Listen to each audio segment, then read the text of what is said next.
करीब 1.5 महीने से ज्यादा वक्त लॉकडाउन में गुजारने के बाद अब देश के कई हिस्सों में राहत की सांस ली है। दिल्ली, महाराष्ट्र, उत्तर प्रदेश, राजस्थान, गुजरात समेत देश के कई राज्य आज से अनलॉक हो गए हैं। हालांकि कुछ पाबंदियां अभी भी लगी हैं। अनलॉक लोगों के लिए खुशियां तो लाया है, लेकिन सिक्के के दो पहलू की तरह इसके फायदे भी हैं और नुकसान भी हैं। अनलॉक का सबसे बड़ा फायदा यह है कि लोगों का काम धंधा शुरू हो गया है, बंद पड़ी दुकानें खुलने लगी हैं, फैक्ट्रियां खुल गई हैं। लेकिन इसका नुकसान यह है कि लोग घरों से निकलेंगे तो बाजारों में भीड़ बढ़ेगी और भीड़ कोरोना को बढ़ाती है। कोरोना के चलते जिन लोगों की नौकरी चली गई थी, अनलॉक के बाद ऐसे लोगों के लिए नौकरियों की संभावनाएं अब बढ़ेंगी। लेकिन नुकसान यह है कि इस मेलजोल से भीड़ में रहने से कोरोना का खतरा भी बढ़ जाएगा। अनलॉक से देश की अर्थव्यवस्था फिर रफ्तार पकड़ेगी, जैसा पहली लहर में हुए लॉकडाउन के बाद हुआ था। लेकिन नुकसान यह है कि बीमारी अगर फिर लौटी तो लॉकडाउन का खतरा फिर से मंडराने लगेगा। इसको आप ब्रिटेन के उदाहरण से बेहतर तरीके से समझ सकते हैं। वहां लोगों को वैक्सीन लग गई है, कोरोना के मामले भी कम होने लगे थे कि फिर से केस बढ़ने लगे हैं। ऐसा इसलिए हो रहा है कि 25 मई तक ब्रिटेन का एग्जाम्पल आपको दिखाते हैं। 25 मई तक ब्रिटेन में कोरोना के मामले 3000 से कम आ रहे थे, लेकिन उसके बाद बेहिसाब बढ़ने लगे हैं।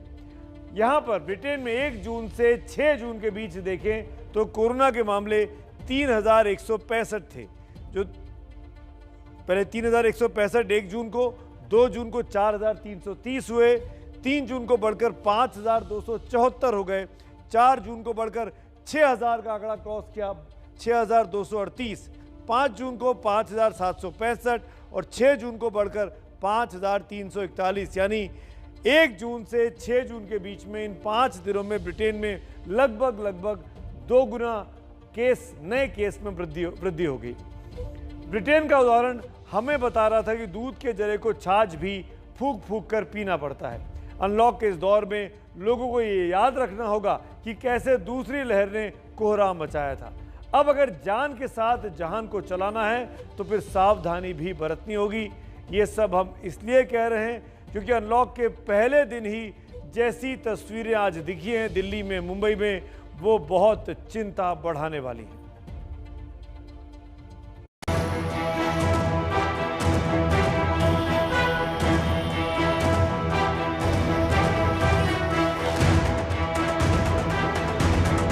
तो ये तस्वीरें जगह जगह जो बस डिपो है वहां पर देखने को मिल रही है। जगह जगह लंबी कतारें लग रही हैं।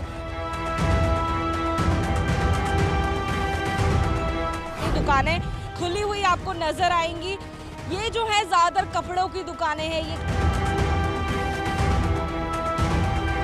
अनलॉक के पहले दिन की तस्वीर आप देखकर अनुमान लगा सकते हैं कि सड़कों का क्या हाल है। जो लोग सड़क से यात्रा कर रहे हैं उन्हें कितनी मशक्कत करनी पड़ रही है। अनलॉक की ये भीड़ कहीं फिर से न लगवा दे लॉक। सड़कों पर उमड़ा हुजूम फिर न करवा दे घरों में बंद।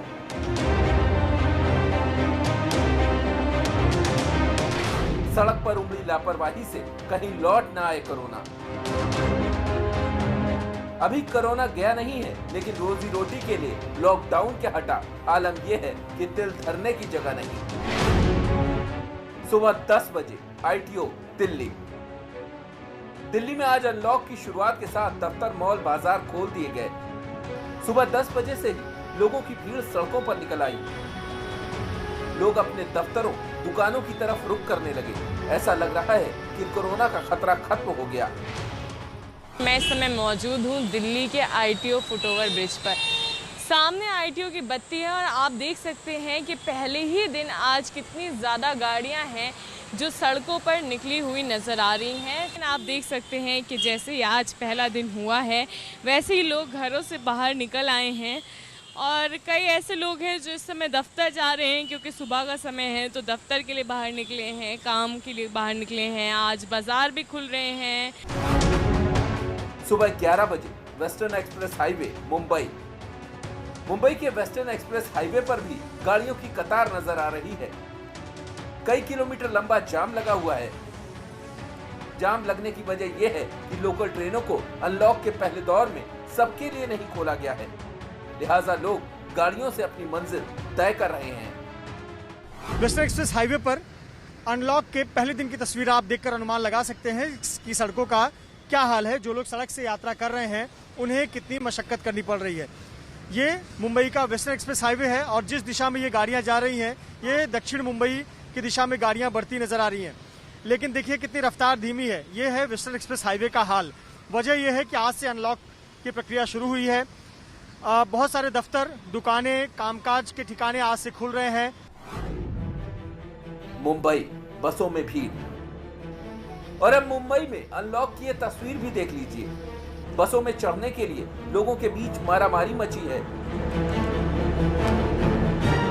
बस स्टैंड पर लंबी लंबी लाइनें हैं और लोग एक दूसरे से सट कर खड़े हैं।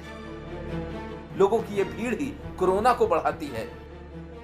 मैं इस वक्त मुंबई के गोरेगांव डिपो पर हूं। गोरेगांव डिपो की आप एक तस्वीर देख सकते हैं। बसों के इंतजार में लोग बस स्टैंड पर खड़े हैं, इंतजार करते हैं और अपना नंबर आने का इंतजार करते हैं और फिर यात्रा के लिए बसों में बैठते हैं। दरअसल शर्त ये रखी गई है कि बसों में जितनी सीट है उतने ही यात्री बसों में बैठ सकते हैं, यानी कि पहले की तरह जैसे कुछ यात्री खड़े होकर भी यात्रा करते थे उसे इजाजत नहीं दी गई है। बेस्ट बसों में यात्रा करने के लिए जितनी सीटें हैं, जितनी क्षमता है, उतने ही यात्री यात्रा कर सकते हैं।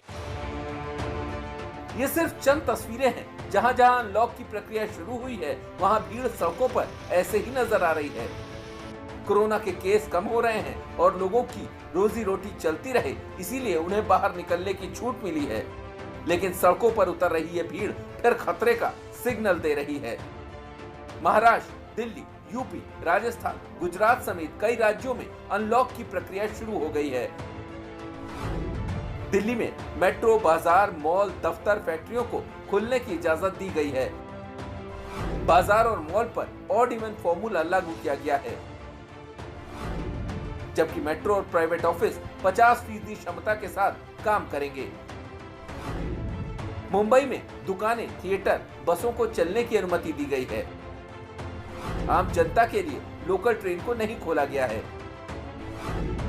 यूपी के 71 जिलों को अनलॉक कर दिया गया है। यूपी में दुकानें, निजी और सरकारी दफ्तरों को खोलने की इजाजत दी गई है। दिल्ली में बाजार और मॉल ऑड इवन फॉर्मूले से खोले जा रहे हैं। इतने दिन की बंदी के बाद आज दुकानें फिर से खुली। हालांकि बाजारों में पहले की तरह भीड़ नजर नहीं आई। जान बचाना जरूरी है, लेकिन जहान का चलना भी उतना ही जरूरी है। कोरोना का संक्रमण कम हो रहा है तो लोगों को कमाई के लिए निकलने का मौका जरूर मिल रहा है, लेकिन अगर पुरानी गलतियां फिर दोहराई गई तो लॉकडाउन के अलावा कोई चारा नहीं बचेगा। अनलॉक के चक्कर में ऐसे भी आप बाहर मत निकलिएगा बगैर काम के, जिससे दोबारा कोरोना का खतरा पैदा हो और हम तीसरी लहर की ओर चले जाएं।